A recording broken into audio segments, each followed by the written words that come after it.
Hello' everyone, মোৰ নতুন এটা ভিডিঅ'লৈ আপোনালোক সকলোকে স্বাগতম জনাইছোঁ। এয়া যাব ওলাইছোঁ আজি আপোনাৰ জুলাই মাহৰ বন্ধ। ছোৱালীৰ লগৰ এজনীৰ ঘৰত মাতিছে, তাতে যাব ওলাইছোঁ। তো দিনটো কি কৰোঁ আপোনালোককো দেখুৱাই থাকোঁ, ভিডিঅ'টো সকলোৱে চাই থাকিব দেই। আহি কাপোৰৰ দোকান এখনত সোমালোঁ, ছোৱালীক বোলে কিবা কাপোৰ লাগে সোমালোঁ আৰু, কিন্তু মোৰ মানে ইমান পচন্দ হোৱা নাই, তাইও চাইহে আছিলে। আৰু আজিকালি ছোৱালীবোৰতো নিজেই পচন্দ কৰে ন, আমি কি ক'ম। আৰু তো মই আহিলোঁ বাহিৰত ওলাই, তাইও নল'লে, কাপোৰ পচন্দ নহ'ল। তাৰপৰা আমি ওলাই দিলোঁ। ওলাই দি আমাৰ ঘৰৰ ওচৰতে বাৰু নাৰেংগীতে, বেছি দূৰত নহয়। তাৰপিছত আহি মেলি আমি গৈ আহি গ'লোঁ ফ্ৰেণ্ডৰ ঘৰ। আহি লগৰজনীৰ ঘৰত সোমাইছোঁ, দেখুৱাই আছোঁ। বজাই লওঁ। মই আৰু মোৰ ল'ৰা ছোৱালী দুটা আহিছোঁ। তো তাই তাত ঐ কি কৰিছা? এইজনী মনত দিছা দেই। আহি গ'লোঁ একদম। আহি এতিয়া হাইটো দিয়া দেখাই নাপালোঁ নহয়, তাই হাই দিলে নহয়।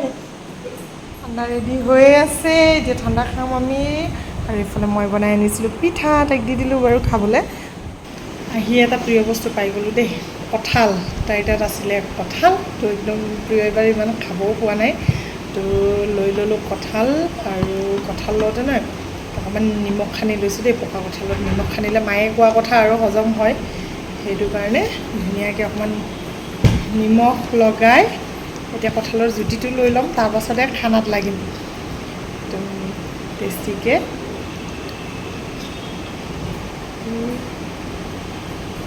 খুব বেছি মিঠা নাই, তথাপিও ভাল লাগিছে খাই বৈ আহি পাকঘৰত সোমালোঁ। তো আৰম্ভণিতে পটল তাই ৰেডি কৰি দিছে, মোক বনাবলৈ দিলে। সেইকাৰণে ইয়াৰ প্ৰথমে পটল ফ্ৰাই কৰিলোঁ। পটল ফ্ৰাই কৰি থকাৰ মাজতে চিকেনখিনি অকণমান মেৰিনেট কৰি থৈ দিলোঁ। তাই ৰেডি কৰি দিয়ে আছিলে দেই, যোগাৰ কৰি দি থাকিলে বনাবলৈ সহজ হৈ যায়তো। তাৰপাছত মেৰিনেট কৰি চিকেনখিনি ছাইড কৰি থৈ দিলোঁ। তাৰপাছত এয়া পটল ভজা তেলখিনিতে দি দিলোঁ আলু, কাৰণ আলুটো লাগিব ন, আলু ভাল পোৱা মানুহখিনিৰ কাৰণে। মই ভাল নাপাওঁ দেই, যিখিনি মানুহ ভাল পায় তেওঁলোকৰ কাৰণে কৈছোঁ। তো আলুখিনি ধুনীয়াকৈ অকণমান ফ্ৰাই কৰিলে মাংসটো টেষ্টি হয়তো খাবলৈ। তাৰে পাছত দি দিলোঁ ইয়াতে মাংসৰ মছলাখিনি নৰ্মেল বনাইছোঁ, ইমান বেছি একো সেইকাৰণে দেখুৱাই থকা নাই আটাইখিনি। তো এনেদৰে চিকেনটো ফ্ৰাই কৰি ধুনীয়াকৈ আপোনাৰ মানে মাজে মাজে কৰি আছোঁ। আৰু এইফালে আপোনাৰ পোলাওৰ কাৰণে ৰেডি কৰিছোঁ। এইফালে পোলাও দি দিলোঁ, তেল, পিঁয়াজ, আদা, নহৰু, ইলাইচি আটাইখিনি দি ভালদৰে ফ্ৰাই কৰি। আৰু এই যে কালাৰটো আহিছে কিহৰ কাৰণে জানে? তেলত যিটো মই চেনি দিওঁ, চেনিটো অকণমান দৱাই যোৱাৰ নিচিনা হ'লে এইটো কালাৰ বৰ ধুনীয়া হয়। তাৰপাছত দি দিলোঁ চাউল, কাজু, খিচমিচ, যিখিনি প্ৰয়োজনীয়। আৰু একো চব্জি দিয়া নাই যে ভেজিটেবলছ, কাৰণ চব্জিৰ যিটোহে দাম হৈছে নোখোৱাই ভাল। আৰু তাৰোপৰি এতিয়া গাজৰবোৰ তেনেকুৱা সোৱাদো নালাগে, সেইকাৰণে দিয়া নাই। তাই কৈছিলে, কিন্তু মই ক'লোঁ নাই, নালাগে, এনেকৈয়ে ভাল লাগিব। তাৰে পাছত এইফালে পোলাও ফ্ৰাই কৰি আছোঁ, আৰু এইফালে চিকেনো বনাই আছোঁ। আৰু তাৰো মাজত জানে নাই, আৰু এটা বস্তু, এই যে কঁঠালগুটি কেইটামান তাই শুকাই থোৱা দেখিছিলোঁ, বইল কৰিব দিছোঁ। কঁঠালগুটিও এটা চাটনি বনাইছোঁ। এইটো বইল কৰি ধুনীয়াকৈ পিঁয়াজ, জলকীয়া, ধনিয়া, তেল, নিমখেৰে চাটনি বনাই খাবচোন। যিসকলে খোৱা নাই, বিৰাট ভাল লাগে এইটো খাবলৈ।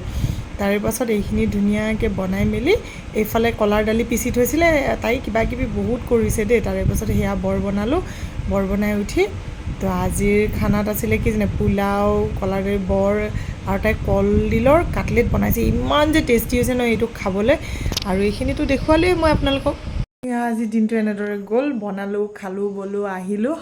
আহি এতিয়া ঘৰ পালোঁ। তো আজিৰ ভিডিঅ'টো ইমানেই, নেক্সট ভিডিঅ'ত আপোনালোকক লগ পাম, বাই বাই।